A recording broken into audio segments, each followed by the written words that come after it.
بخاری شریف میں حضور پاک کا ارشاد ہے کہ اس طرح نماز پڑھو جس طرح تم مجھ کو نماز پڑھتے دیکھتے ہو۔ سوال یہ کہ حضور نے کس طرح نماز پڑھی، جبکہ بخاری شریف میں حضور نے رفع یدین کی نماز پڑھی ہے۔ بخاری شریف میں حضور نے رفع یدین کی نماز پڑھی ہے۔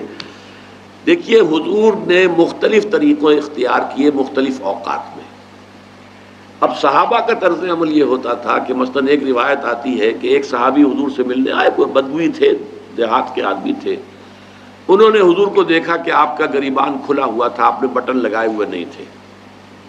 پھر انہوں نے ساری عمر اپنے گریبان کے بٹن نہیں لگائے کہ میں نے محمد کو اس طرح دیکھا ہے صلی اللہ علیہ وسلم۔ اب یہ ان کا جذبہ ہے، ان کی نیکی ہے، اتباع کا جذبہ ہے۔ یا ایک سفر میں کسی کو دیکھا، کسی نے دیکھا کہ حضور ایک درخت کے نیچے سے ہو کر گزرے، اب وہ جب بھی جاتے تھے ادھر اس کے نیچے سے ہو کر گزرتے تھے، چاہے اس کی کوئی مقصد نہیں، لیکن یہ بھی ایک اتباع کا جذبہ ہے۔ تو اس میں یہ ہے کہ نماز کی بعض چیزیں ایسی ہیں کہ جن میں معلوم ہوتا ہے کہ حضور کچھ اس میں رد و بدل کرتے رہے۔ کبھی آپ نے ہاتھ بالکل کھلے چھوڑ کر بھی نماز پڑھی ہے، کبھی آپ نے ہاتھ نیچے باندھے ہیں، کبھی اوپر باندھے ہیں۔ اسی طریقے سے رفع یدین کبھی ایسا بھی ہوا ہے کہ آپ نے وہ کی ہے جیسے کہ اہل حدیث حضرات کرتے ہیں، اور جیسے کہ یہ شیعہ کرتے ہیں وہ اس سے بھی زیادہ کرتے ہیں رفع یدین۔ اہل حدیث سے آگے ہیں، وہ بہت آگے ہیں رفع یدین کے اندر۔ اور ایک رائے یہ ہے کہ حضور نے آخری زمانے میں آ کر سارے رفع یدین چھوڑ دیے تھے سوائے یہی جو تکبیر تحریمہ کے وقت ہے۔ اب یہ روایات، اب یہ بحث ہو جائے گی علمی، کس روایت کا کیا مقام ہے، کس کی کیا حیثیت ہے۔ بخاری شریف میں جو روایت ہے وہ یہی ہے رفع یدین کی، جو آپ صحیح کہہ رہے ہیں، لیکن یہ کہ بخاری شریف واحد کتاب تو نہیں ہے اس حدیث کی، مصنف عبد الرزاق ایک کتاب ہے، اور اسی طریقے سے اور اس میں یہ کہ امام مالک کے پیروکار، حالانکہ امام مالک مدینے کے دارالہجرہ کے امام ہیں، وہ رفع یدین نہیں کرتے، امام شافعی کے کرتے ہیں، امام مالک کے نہیں کرتے، امام ابو حنیفہ کے نہیں کرتے۔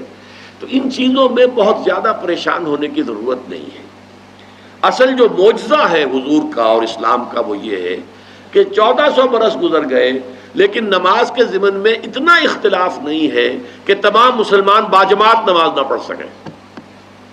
دیکھیے رفع یدین کرنے میں جماعت ٹوٹی نہیں، آپ نے کیا یا نہیں کیا، جماعت کی فارمیشن برقرار رہی۔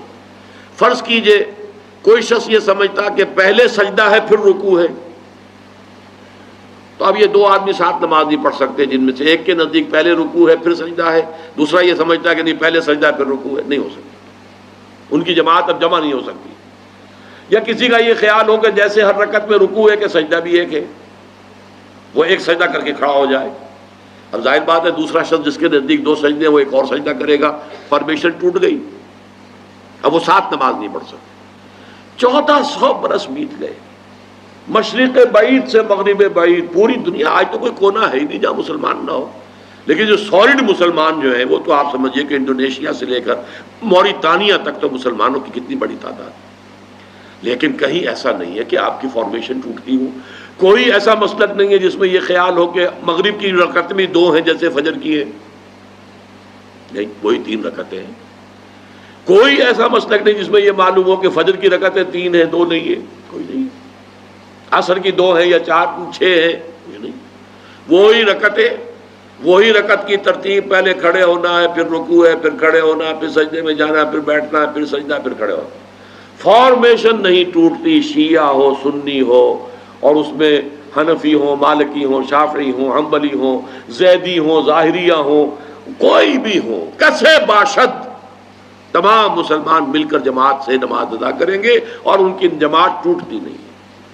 یہ ہے جس کو ہمیں سمجھنا چاہیے۔ یہ کیوں ہے؟ صلو کما رأیتمونی اصلی، کہ حضور کی کو جس طرح دیکھا صحابہ نے نماز پڑھتے ہوئے ویسے نماز پڑھ رہے ہیں، صحابہ نے ویسے نماز پڑھی، پھر آپ کے بعد تابعین نے اسی طریقے سے نماز پڑھی، پھر اس کے بعد تبع تابعین نے پڑھی، نسل بعد نسل منتقل ہو رہا ہے۔ باقی تھوڑا تھوڑا اختلاف اگر ہے تو اس کے لیے زیادہ پریشان نہیں ہونا چاہیے۔